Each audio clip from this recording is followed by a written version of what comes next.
फैसलाबाद दे विच ਜ਼ਹਿਰੀਲੀ शराब पी के 3 बंदे मर गए ते साडे शहर दी पुलिस मामला दब्बण च लगी हुई आ।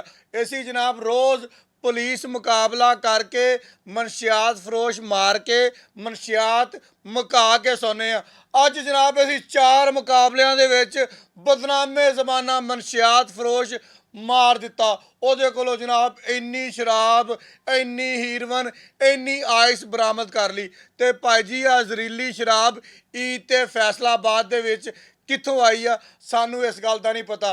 माँ दे प्यो दे 3 लखते जिगर जिहड़े आ ना इस दुनिया तो चले गए आ ਜ਼ਹਿਰੀਲੀ शराब पी के। हुण जनाब यारी 2 थाणियां दी पुलिस थाणा रजाबाद वाले थाणा झंग बाजार वाले थाणा रजाबाद वाले कहंदे आ कि इन्हां मुंडियां ने शराब झंग बाजार के इलाके सैफाबाद पै के पीती आ, जो कि थाणा झंग बाजार वाले कहते हैं इन्हों ने शराब थाणा रजाबाद का इलाका कूकियां वाला उत्थे बह के पीती है। इस गल का तो मकसद ही नहीं है। मकसद तो इस गल का वा वज़ीर आला पंजाब मोहतरमा मरियम नवाज ने कहा सीगा कि असी पंजाब नूं मनशियात तो पाक करना वा।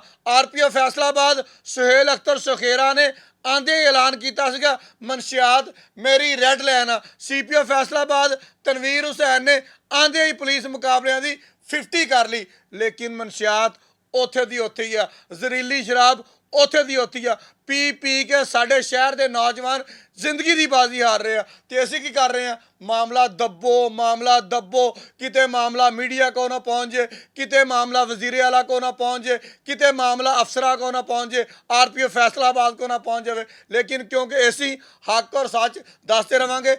मैं जरा बंदियां दे नाम भी तुहानूं दस देवां। एक बंदा जिहड़ा वा कूकियां वाले दा रिहायशी आ 24 साला शहजाद, दूसरा बंदा सैफाबाद दा रिहायशी हैगा 34 साल का उस्मान, तीसरे बंदे का हाले साढ़े को नाम नहीं आया। उहदी अज सुबह फैसलाबाद के जनरल हस्पताल दे विच मौत वाक़या हुई आ। साडे ज़राए दा कहना वा कि यह 3 बंदे जिहड़े आ ये जिंदगी की बाजी हार गए आ। टोटल 5 बंदियां ने बह के शराब पीती सीगी। ये हुण पुलिस का काम आ कित्थे पीती सी, कित्थों आई आ, किन्ने कीती आ, किहड़े इलाके दे विच शराब पीती गई आ, किहड़े इलाके दे विचों शराब आई आ। जिहड़े भी इलाके दे विचों आई आ जां जिथे पीती गई आ उन्हां इलाकिਆਂ ਦੇ SHO ਤੇ चौकी इंचार्ज का मुकम्मल एहतसाब होना चाहिए वा ताकि जिहड़ी रैड लाइन आ ताकि जिहड़ा पंजाब नूं मनशियात तो पाक करना वा उहनूं प्रॉपर तरीके नाल कीता जा सके। पूरे पंजाब दे विच तुहानूं इह गल दस देवां किते भी ਜ਼ਹਿਰੀਲੀ शराब पी के पिछले चंद सालों के विच कोई बंदा नहीं मरिया। ये एजाज़ भी साडे फैसलाबाद की पुलिस नूं हासिल आ कि असीं जनाब इन्ने मुकाबलिਆਂ तो बाद भी मनशियात फरोशी खत्म नहीं कर सके। बहुत शुक्रिया।